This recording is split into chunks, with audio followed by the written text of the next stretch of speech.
सीधे मुद्दे पर आते हैं कि आपकी जर्नी को लेकर जो आपकी फैन फॉलोइंग है वो जरूर जानना चाहेंगे, और विशेषतः जब आप हरियाणा में आए हैं जी। और क्योंकि आपने उस दौर में काम किया है जहां टेलीविजन का रोल बहुत बड़ा था जी। और उस समय जब सैटरडे और संडे को फिल्में आती थी, और जब 92-93 में दूरदर्शन पर पहली बार मैंने प्यार किया फिल्म आई थी, तो मुझे आज भी याद है कि एक बार इमरजेंसी के टाइम इंदिरा गांधी जी ने इमरजेंसी के टाइम, ताकि लोग ज्यादा से ज्यादा आंदोलन में पार्टिसिपेट ना करें, तो वो भी फिल्म चलाई गई थी। उसके बाद उसमें क्योंकि गवर्नमेंट का पुट था, उसके बाद जो फिल्म मैंने प्यार किया जब दूरदर्शन पर आई थी, तो शायद कहते हैं कि उसने सारे रिकॉर्ड तोड़ दिए थे कि वो गांव से लेकर शहर के दर्शकों ने किस तरीके से उस फिल्म को प्यार दिया है। तो आपने उस जमाने में जो टीवी सीरियल में काम किया, जिसमें टीवी सीरियल मतलब लोगों के लिए एक मतलब सिर्फ दूरदर्शन ही होता था और टीवी पर सिर्फ खबरें आती थी जी। उस समय आपने सीरियल किया है, और एक आज का दौर है जिसमें आप दूसरी पारी शुरू कर रही है, तो इन दोनों बातों में आप क्या क्या अंतर महसूस करती हैं? जी, सबसे पहले तो जब मेरी शुरुआत हुई टेलीविजन के माध्यम से, अमोल अंकल, मैं अमोल अंकल कहूँगी, अमोल पालेकर जी जो थे वो मेरे नेबर थे, उनकी बेटी और मैं और मेरी बहनें फ्रेंड्स थे, तो इकट्ठा खेलते थे, साथ में वक्त बिताते थे। मेरी बिल्कुल इच्छा नहीं थी कि मैं फिल्मी दुनिया में कदम रखूं। मेरी इच्छा थी कि मैं पढूं, अब्रॉड जाना चाहती थी मेरे स्टडीज़ के लिए। तब ऐसा हुआ कि अमोल अंकल ने मेरी सबसे छोटी बहन जो है पूर्णिमा, उसको साइन किया था और वो सबसे छोटी बहन का रोल अदा कर रही थी। जिस किरदार में बाद में मैंने काम किया, वो लड़की अचानक अपने बॉयफ्रेंड के साथ रातों रात भाग गई और अगले दिन शूटिंग थी, और पहली बार ऐसा भव्य सेट लगाया था एक टीवी शो के लिए, कच्ची धूप के लिए, और जो चिल्ड्रंस प्रोग्राम था। मतलब पहले तो सेट लगाए थे, पर अभी रमेश जी बुनियाद और ये सब करेंगे तो भाई वो अलग बात थी, और ये एक छोटा सा प्रोग्राम था। आफ्टर आई थिंक उस वक्त मैजिक लैम्प, संता कुकड़ी, ये सारे चीजें चलती थी। और अमोल अंकल आए रात को और मुझे बोले, भाग्यश्री तुम्हें मुझे हेल्प करना पड़ेगा। मैंने कहा हाँ अंकल, बोलिए क्या करना है। बोले कल शूटिंग करनी है। मैंने कहा अंकल मैं कभी लाइफ के अंदर कैमरा के सामने नहीं खड़ी रही हूँ, आई रियली डोंट नो मैं कैसे कर पाऊंगी। तो उन्होंने कहा नहीं, बस तुम लोग जैसे यहाँ पे खेलते हो वहां पे सेट पे आके खेलना। मैंने कहा ऐसे थोड़ी होता है, पैसे लगे हैं, सेट है, इट्स अ जॉब, और बराबर से होना चाहिए। बोले प्लीज मेरा बहुत नुकसान हो जाएगा क्योंकि पूरा सेट तोड़ना पड़ेगा, अभी मुझे तो ये शुरुआत करनी है एंड बिगनिंग टू एंड खत्म करना है इसे। तो हमारी समर वेकेशन चल रही थी, स्कूल में थी मैं, तो मैंने कहा फिर एग्जाम के टाइम। बोले नहीं, एग्जाम के पहले पहले खत्म कर देंगे। अच्छा, बोले ठीक है।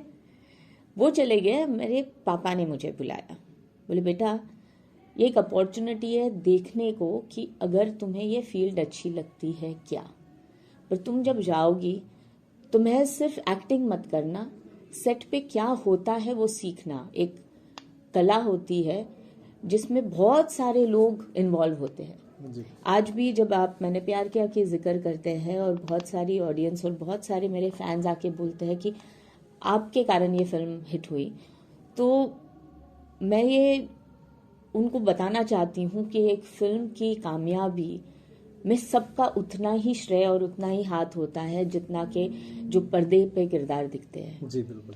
जो लाइटमैन होते हैं, कैमरामैन होते हैं, जो लेखक होते हैं, लिखते हैं, म्यूजिक डायरेक्टर होता है, गाने होते हैं, सबका उतना ही इन्वॉल्वमेंट होता है, उतनी मेहनत करते हैं, और इस वजह से एक फिल्म हिट हो जाती है। तो साथ में आज के दौर में जो आप दूसरी पारी शुरू कर रहे हैं उसके बारे में आप क्या कहेंगे? वो उस वक्त था और अब ये वक्त है जहाँ पे उस वक्त जो मेरे फादर ने मुझे कहा, आज मेरे बच्चे मुझे कहते हैं कि मम्मी अब जाके आप अपनी जिंदगी जियो, आप वो सब करो जो आपने सैक्रिफाइस किया हमारे साथ रहने के लिए। तो एक अलग मौका मिला है, एक अलग दुनिया ओपन अप हुई है, OTT प्लेटफॉर्म्स हुए हैं, बहुत सारे स्टोरीज जो अपने गांव में जो फोक टेल्स थी उनके ऊपर कहानियां बन रही है जी। तो जिसमें किरदार का कोई एज ग्रुप नहीं होता। नहीं तो पहले के जमाने में क्या था, एक हीरो हीरोइन, माँ बाप बहन भाई, बस वही। तो मुझे वो एक एज के बाद जब आप मेन कैरेक्टर नहीं हो तो एक पीछे रोने वाली माँ बन के नहीं रहना था। I did not want to do those kind of characters. पर अब जो फिल्में बन रही है, जो OTT वेब शोज बन रहे हैं, जो OTT फिल्म्स बन रही है, बहुत सारी ऐसी बहुत खूबसूरत प्यारी कहानियां आ रही है जिससे सब लोग रिलेट कर सकते हैं, हर एज ग्रुप रिलेट कर सकता है। So I think this is a lovely time for me to begin again. Ma'am, जो मैंने प्यार किया की सुमन थी, उस समय OTT भी नहीं था, लेकिन उसके बावजूद उस समय की नेशनल क्रश के रूप में जानी जाती थी। जैसे आज के दिन जब एनिमल मूवी में तृप्ति आई तो उसको नेशनल क्रश का टैग खुद लोगों के द्वारा दे दिया गया। तो आप क्या महसूस करते हैं कि उस समय जो आपके पास लोगों ने प्यार से, आपके अभिनय से प्रभावित होकर आपको जो टैग दिया था, और फिर एक लंबा जो गैप आपने महसूस किया, तो उसका कभी आपको मन में कभी कोई ख्यालात आता है कि जब आज की अभिनेत्रियों को आप देखते हो कि क्यों कैसे वो रातों रात नेशनल क्रश बन संजय जी, जाते मैं हैं? ऑनेस्टली मैं बताऊं कि आज भी मैं कहीं भी जाती हूँ, मुझे जो प्यार मिलता है, जो इज्जत मिलती है, जो स्नेह मिलता है लोगों से और हर उम्र के लोगों से, कभी मुझे ये महसूस नहीं होता कि इतना बड़ा गैप हो गया है जी। लोगों का प्यार है, उन्होंने मुझे अपने दिलों में बसा के रखा है, और अभी 33 साल हो गए वो फिल्म को आकर, फिर भी लोग उतना ही प्यार देते हैं, उतने ही प्यार से मुझे देखते हैं, तो बहुत अच्छा लगता है। बात यह है कि हाँ, उस वक्त फिल्मों के द्वारा जो एक सुमन पैदा हुई थी, एक ऐसी लड़की, एक ऐसा किरदार था जो परफेक्ट इन ऑल वेज था। तो लोग उसे बहू के रूप में देखते थे, पत्नी के रूप में देखते थे, बहन मानते थे, बेटी भी ऐसी ही चाहते थे। तो जो हर इंसान चाहता है कि अपनी जिंदगी में कोई ऐसा आ जाए, वो सुमन थी। और अगर लोग सुमन का किरदार सिर्फ मुझे देखते हैं तो उससे ज्यादा मुझे और क्या चाहिए। जी। आपके साथी कलाकार जो सलमान खान जी रहे हैं, अभी आपने 33-34 साल बाद भाग्या का जो रोल किसी का भाई किसी की जान में निभाया है, तो आपने उस जो चरित्र है जो सलमान खान, उसमें क्या डिफरेंस महसूस किया? बहुत संजीदगी से बात करते हैं, बहुत शांत हो गए हैं। जो नटखट था इंसान, वो बहुत सीरियस हो गया है। आई थिंक ऑल्सो एक ठहराव आ गया है, और I think that's for the better. आप आज के दिन एक अभिनेत्री भी हैं, होम मेकर भी हैं। मैं एक और सेंटेंस ऐड करना चाहती हूँ कि ये बदलाव सलमान में आया है, लेकिन जो हमारा उस वक्त रिश्ता था और आज रिश्ता है वो वैसे के वैसे है। जी। तो आप एक होम मेकर भी हैं, एक्ट्रेस भी हैं, कई ऐसी चीजें जहाँ पर आप एम्बेसडर भी हैं। तो इस दौरान अब आपकी जो व्यस्तता है वो काफी बढ़ गई है जी। तो और जो होम मेकर या बिजनेस वीमेन औरतें हैं, वो भी जरूर जानना चाहती हैं कि आप उम्र के इस पड़ाव में कैसे इन सारी चीजों को टैकल करती हैं। जी, सबसे अहम बात है कि प्रायोरिटाइजिंग। जो आज प्रायोरिटाइज करते हो वही चीज कल नहीं हो सकती। जो हम आम जिंदगी जीते हैं, 24 घंटे जो हमारे पास है, वो 24 घंटे में सबसे इम्पोर्टेंट जो चीजें हैं वो हमें कंप्लीट करनी होती है। तो एक लिस्ट बनाती हूँ मैं जी। और मैं उस लिस्ट के हिसाब से चलती हूँ कि जो सबसे इम्पोर्टेंट 5 चीजें वो कैसे भी करके खत्म करनी है। जी। तो जैसे जैसे होता है उस पर टिक मार्क होते जाता है जी। और जो बाकी की है वो भले ही आधी हो, कंप्लीट हो, नहीं हो, वो चल जाती है, पर जो सबसे महत्वपूर्ण 5 चीजें हैं वो दिन के दौरान कंप्लीट करनी बहुत बहुत जरूरी होती है।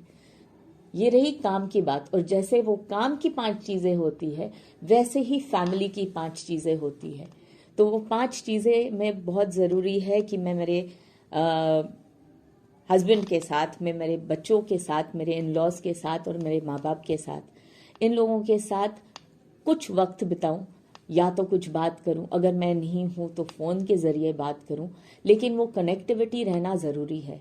क्योंकि जब आदमी काम में व्यस्त हो जाता है और अगर ये चीज छूट जाती है जो हमें एक्चुअली में सबसे ज्यादा खुशी देती है, तो जब एक लंबा अरसा हो जाता है हमें वो आभास रह जाता है कि ये चीज हमारे जिंदगी में नहीं रही या छूट गई कहीं, तो उसे साथ में लेके चलना बहुत जरूरी है। क्योंकि अखबार के जो पाठक हैं वो जरूर जानना चाहेंगे कि आपके फ्यूचर प्लान क्या हैं, और जो दर्शक हैं वो आगे आने वाले समय में आपको किस किस रोल में देखेंगे, उनके लिए। जी हाँ, अभी हाल ही में मेरी एक फिल्म रिलीज हुई, सजनी शिंदे का वायरल वीडियो।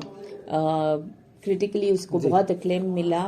बहुत सारे लोगों ने मेरा किरदार उसमें पसंद किया कि बहुत अरसे के बाद भाग्यश्री दिखाई दी और बहुत अलग किस्म के रोल में दिखाई दी।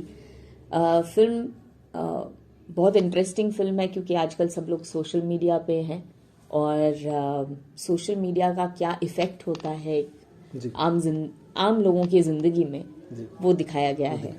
So it was a very interesting film और इस वजह से मैंने साइन की। अभी एक वेब शो की शूटिंग जारी है मेरी जी। और उसके बाद मार्च अप्रैल में एक फिल्म की शूटिंग शुरू हो जाएगी। तो जैसे आपने कहा कि आपका पेपर है, तो जैसे ही यहाँ पे अनाउंसमेंट हो जाएगा आपके साथ मैं शेयर कर दूंगी। पर मतलब शूटिंग जारी है, बस अनाउंसमेंट के लिए वेट कर रहे हैं। जी। आज आप जिस धरती पर आई हैं, कुरुक्षेत्र जी, तो कुरुक्षेत्र में इसलिए कुरुक्षेत्र को जाना जाता है कि एक महिला के मान सम्मान के लिए यहाँ युद्ध हुआ था। जी। और ये वही धरती है जहाँ से देश के प्रधानमंत्री ने बेटी बचाओ जो अभियान है वो शुरू किया। सेल्फी विद डॉटर जो अभियान है इंटरनेशनल, वो भी यहीं से शुरू हुआ। तो यहाँ की लड़कियों के लिए आपका क्या संदेश है? ये मत भूलना कि हम सब में शक्ति है। बहुत जरूरी है कि औरत में जो नरमी होती है, जो केयरिंग एटीट्यूड होता है, उसके साथ साथ में उतनी ही शक्ति होती है। जी। और जैसे हम सब जानते हैं कि अभी कुछ काल पहले ही आई थिंक इंडिया में खास तौर पे लोग ये समझते थे कि बहुत सारे बलात्कार हो रहे थे, रेप हो रहे थे, एक मी टू का मूवमेंट चला, बहुत सारी ऐसे चीज़ें चली जहाँ पे हमें ये समझ में आया या हमें समझाया गया कि औरत उसकी पदवी थोड़ी नीचे हो गई है। पर मैं उन सब लोगों को ये बोलना चाहती हूँ कि हमारे जो शास्त्र है, हमारे जो पुराण है, उसमें औरत का दर्जा बहुत ऊपर है और बहुत ऊपर माना जाता है। हर कोई देवी की पूजा करता है और देवी के रूप में शक्ति की पूजा करता है। जो आदमी है वो भी वही उस शक्ति से ही पैदा हुआ है। जी, बिल्कुल। तो अगर हम वो शक्ति ना भूले, और शक्ति का मतलब ये नहीं है कि फेमिनिज्म, शक्ति का ये मतलब है कि emotional stability, strength giving, caring, जो औरत प्यार दे सकती है, अपने परिवार को संभाल सकती है और जब वक्त आए तो बाहर जाके काम भी कर सकती है, पैसा कमा के अपना घर भी संभाल सकती है। जो घर की दीवारें है, जो मूल है, वो औरत के बलबूते पे चलता है। मैम, एक क्वेश्चन और है, क्योंकि आज के दिन सबसे बड़ा जो ट्रेंड जिस पे बात हो रही है वो हो रही है पीरियड लीव, जो माहवारी के महिला लड़कियों के दिन होते हैं। तो देश भर में एक डिमांड उठ रही है लड़कियों के द्वारा कि पीरियड लीव जो है वो चाहे गवर्नमेंट सेक्टर है या प्राइवेट सेक्टर है वहाँ पर मिलनी जरूरी होती है। तो इसके बारे में आपका क्या विचार है? पर्सनली मैं ये सोचती हूँ कि हम जितना इसके बारे में सोचे वो और गंभीर चीज लगती है हमें। It is a natural course of a women's body changing and life, और इसे इतना टेंशन लेके नहीं सोचना चाहिए। मेडिकली कहते हैं कि हाँ थोड़ा आप ध्यान रखिए, लेकिन आप अगर काम करना बंद करो और एक ही जगह पे बैठे रहो, जैसे पहले पुराने जमाने में औरतों को बिठाया करते थे, पर वो इस वजह से बिठाया करते थे कि बाकी के पूरे 25 दिन वो बहुत ज्यादा काम करती थी औरत, तो 5 दिन उसको उस हिसाब से आराम मिलता था। पर आज के जमाने में हमारे साधन बहुत है, बहुत सारी चीजें कर सकते हैं हम। तो उस वक्त अगर हम पीरियड के वजह से लीव मांगे और सोचे कि काम नहीं करना, तो वो शरीर को नुकसानदायक है। So I feel medically you should keep on working. There shouldn't be any problem where that is concerned. The only thing that has to change is the attitude of men, of boys towards women जब उनके पास वो periods होता है। तो अगर कोई उसका मजाक उड़ाता है, अगर ब्लड क्लॉट दिखता है या स्टेन होता है और उस औरत को आप नीचा दिखाते हो, तो उंगली उस आदमी पर उठनी चाहिए, ना कि वो औरत पे। She can continue working because she wants to work. बात यह है कि मर्दों को ये समझना चाहिए कि ये एक नेचुरल प्रोग्रेशन है जो औरतों के बॉडी में हर महीने आता है, and there is nothing to feel bad about. ये नहीं होता तो शायद बच्चे नहीं होते। तो if a man understands that, he will support a woman. भाई कपड़े खराब हो गए, कपड़े चेंज करवा दो, एक एक्स्ट्रा पैर रख दो, थोड़ा पानी पिला दो औरत को, 2 मिनट बैठ के चेंज करके फ्रेशन अप होके वापस वो काम पे लग सकती है। So the attitude has to change within the male society of our country. Gita Mahotsav में आपको आमंत्रित किया गया है जी, तो यहाँ पर आपकी क्या भूमिका रहेगी कार्यक्रम में, उसके बारे में भी कुछ? जी, सबसे इम्पोर्टेंट ये है कि आई फील वेरी ब्लेस्ड, बहुत अच्छा लगता है। हाल ही में मैं अयोध्या भी जाके वहाँ पे परफॉर्म करके आई हूँ, तो मुझे ये लगता है कि कहीं ना कहीं एक भगवान का बुलावा आता है जहाँ पे ये मौका मिलता है कि मैं इन चीज़ों में एक हिस्सा बन सकूं। तो मैं क्या किरदार प्ले कर रही हूँ दैट इज़ नॉट इम्पॉर्टेंट, ये इम्पॉर्टेंट है कि मैं इसका एक छोटा सा हिस्सा हूँ। तो आई फील कि अयोध्या जाती हूँ तो श्री राम के ब्लेसिंग्स है, यहाँ पे आई हूँ तो कृष्ण जी के ब्लेसिंग्स है, और बस ऐसा ही लगता है कि ये कंटिन्यू रहे। अयोध्या अभी पिछले 3 साल से मैं गई हूँ, तो ये मेरी पहली शुरुआत है और मैं चाहूंगी कि ये ऐसे ही आगे भी रहे।